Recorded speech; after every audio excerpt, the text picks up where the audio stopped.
everyone. Welcome back to my channel Teach Vandana. I am Vandana Tiwari. बच्चों, आज हम संस्कृत की क्लास में संधि पढ़ेंगे. हमारा सबसे पहला क्वेश्चन आता है कि संधि किसे कहते हैं. ठीक है, तो दो वर्गों के परस्पर मेल को संधि कहते हैं और उसी वर्णों को यदि हम अलग करते हैं तो उसको संधि विच्छेद कहते हैं. संधि कितने प्रकार की होती है? संधि को किन और नामों से जाना जाता है? तो फर्स्ट क्वेश्चन, संधि तीन प्रकार की होती है, स्वर, व्यंजन और विसर्ग.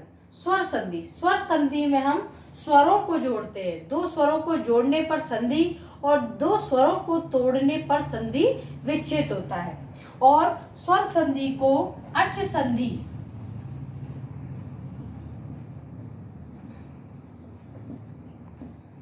स्वर संधि को अच संधि भी कहते हैं और व्यंजन संधि को हल संधि भी कहते हैं. हल माने हलंत, जो हम लास्ट में वहां पर या कई अन्य वर्णों पर भी लगाते हैं. जैसे संधि के भेद होते हैं, जैसे स्वर संधि, व्यंजन संधि और विसर्ग संधि, उसी प्रकार स्वर संधि के भी भेद होते हैं. छोटी क्लासेस में हम 5 भेदों को पढ़ते हैं और बड़ी क्लासेस में हम 6 भेद पढ़ते हैं. तो आज मैं लिखूंगी स्वर संधि के भेद, या उनको हम प्रकार भी कहते हैं.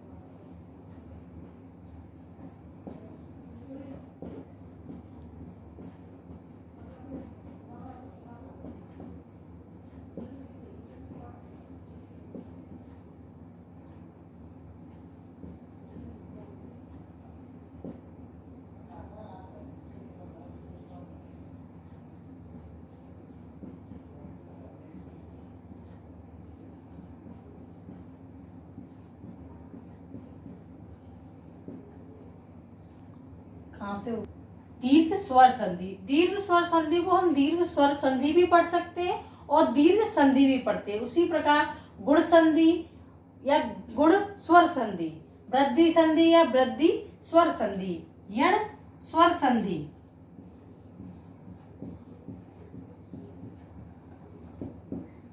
फिफ्थ नंबर पे आती है अयादि संधि, अयादि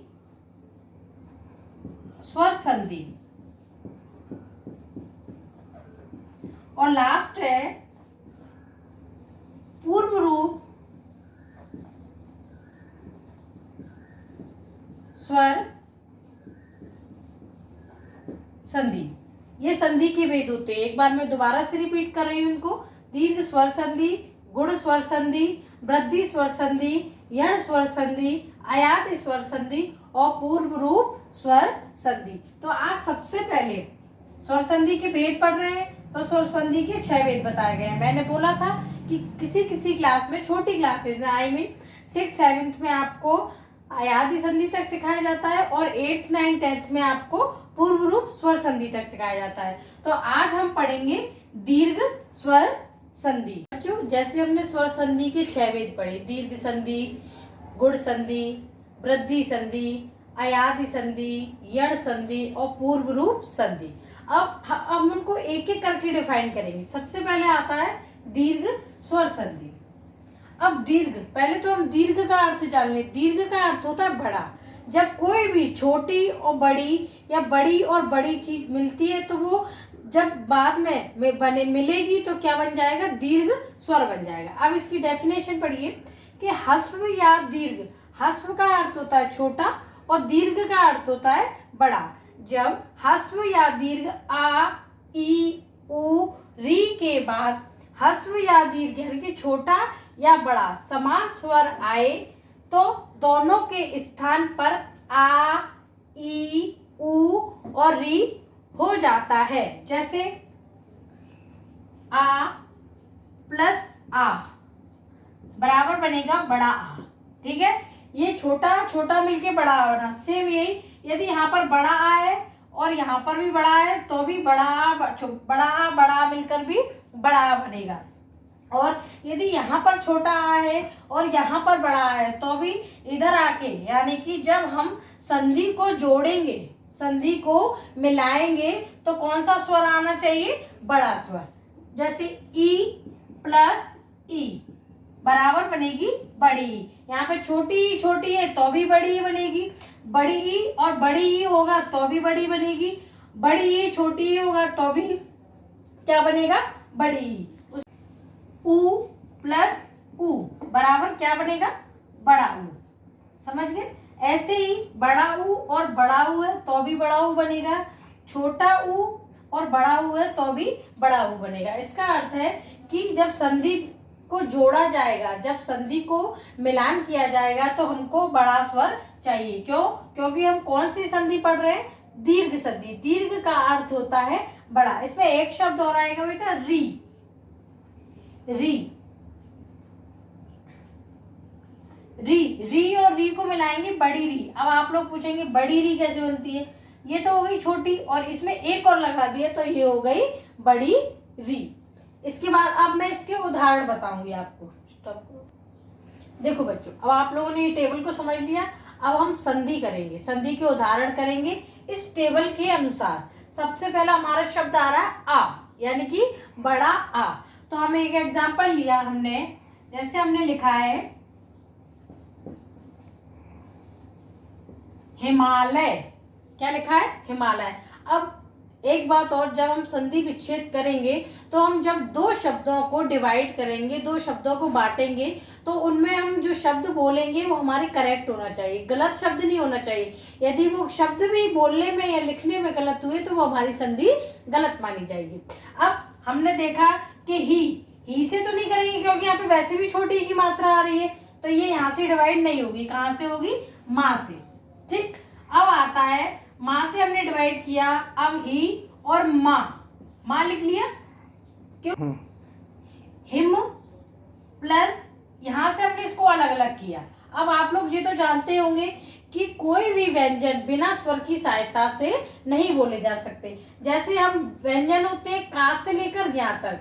का में बोलेंगे तो अ, का, बड़ा, की, छोटी, इस टाइप से हमारे जितने भी स्वर हैं वो सारे व्यंजन में आ जाते हैं। तो हमने अलग किया माँ और इधर से हमने ये बड़े, इसका अर्थ है आ।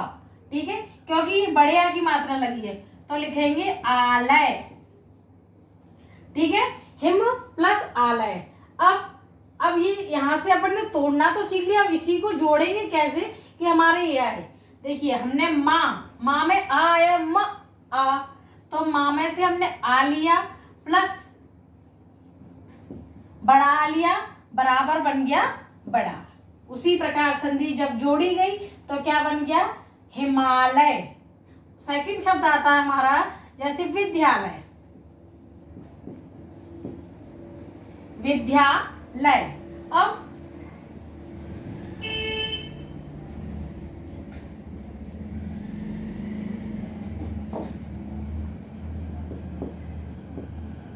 विद्या प्लस आलय। आप लोग ये भी कह सकते हैं कि हम यहाँ पर तो बड़ी की मात्रा है, बड़े आ की मात्रा है। देखिए बेटा, अगर हम इस मात्रा को हटा देते हैं तो विद शब्द क्या होगा? गलत होगा। कभी भी यदि पढ़ाई की बात की जाती है हिंदी में हम उसको विद्या कहते हैं, कभी विद नहीं कहते, तो वो रॉन्ग शब्द है। इसीलिए हम पूरा शब्द क्या लिखेंगे? विद्या प्लस आलय। सेम प्रोसेस है कि यहाँ पे हमने बड़ा प्लस बड़ा बराबर हमारा क्या बन गया? बड़ा। ठीक है बेटा, ये हम आ वाले शब्दों को सीख रहे हैं। अभी हमने सिर्फ दीर्घ स्वर संधि का एक रूल सीखा है, आ प्लस आ बराबर आ। इसके मैं आपको और एग्जांपल देती हूँ। जैसे लिखा गया है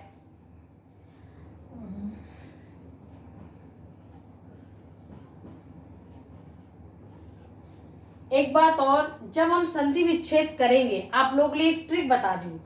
संधि विच्छेद करेंगे ना तो संधि को जब हम बोलते हैं तो वो संधि विच्छेद ऑटोमेटिक हो जाती है। जैसे शब्द जैसे हिमालय था, हिमालय, तो हिम प्लस आलय।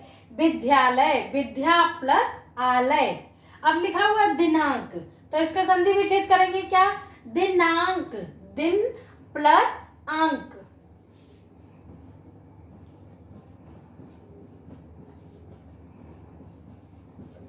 समझ में आया, नाम ऐसे हमने आ लिया, अंक का हमने आ ले लिया, बराबर बन गया आ, बड़ा आ। यदि हमने ये हमको मान लीजिए ये दिया है और ये नहीं दिया और बोला गया है कि आप संधि को क्या करना है, जोड़ना है, तो ऐसे ही लगाना कि दा लिखा, ये लिखा जाएगा, ये भी व्यंजन है, ये भी लिखा जाएगा, ठीक है ना। अब ये क्या है, स्वर है। स्वर कभी भी संधि विच्छेद करने पर दिखते हैं, लेकिन संधि को जोड़ने पर कभी भी स्वर नहीं दिखाई देते। सिर्फ उनका क्या होता है, वो प्रोनाउंस होते हैं और उनको मात्राओं के द्वारा पढ़ते हैं। तो आ की हमने इधर मात्रा लगा दी, का लिख दिया। बच्चों किसी को भी यदि दीर्घ स्वर संधि के फर्स्ट वाले रूल में कोई प्रॉब्लम हो, समझ में नहीं आया हो, तो आप मुझको कमेंट कर कर पूछ सकते हैं। आपको किसी भी प्रकार की कोई प्रॉब्लम हो तो आप मेरे चैनल पर कमेंट करके पूछ सकते हैं। चलिए मैं एक एग्जांपल आपको और देती हूँ। नेक्स्ट उदाहरण है बेटा, जैसे लिखा हुआ है विद्या प्लस अर्थी। अब हमें इसको जोड़ना है, समझ में आया, तो क्या बनाएंगे, विद्या, ठीक है। अब ये मैंने बताया था कि यहाँ से बड़ा आ और प्लस बड़ा छोटा आ मिलेंगे तो भी क्या बनेगा, बड़ा आ। तो यहाँ पर विद्या का बड़ा आ गया और थी,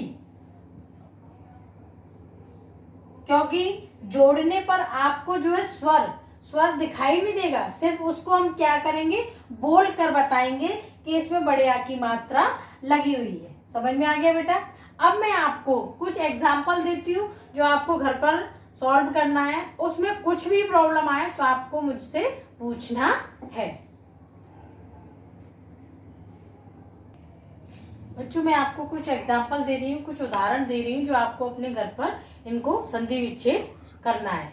जैसे देवास्ती, देखो मैं बोलती हूँ उसमें ही संधि विच्छेद अपने आप हो जाता है। देवास्ती, वार्तालापः, वार्तालापः, हिमालय, विद्यार्थी, शिवालय, देवालय। इसमें आपको कोई भी प्रॉब्लम आए या आपके घर पे जो भी बुक्स हो आप उसमें से देखिए, स्वर दीर्घ स्वर संधि में यदि आपको वो भी फर्स्ट वाले रूल में आ प्लस आ बड़ा बनेगा, इसमें आपको किसी भी संधि में कोई प्रॉब्लम आती है तो आप मेरे से पूछ सकते हैं।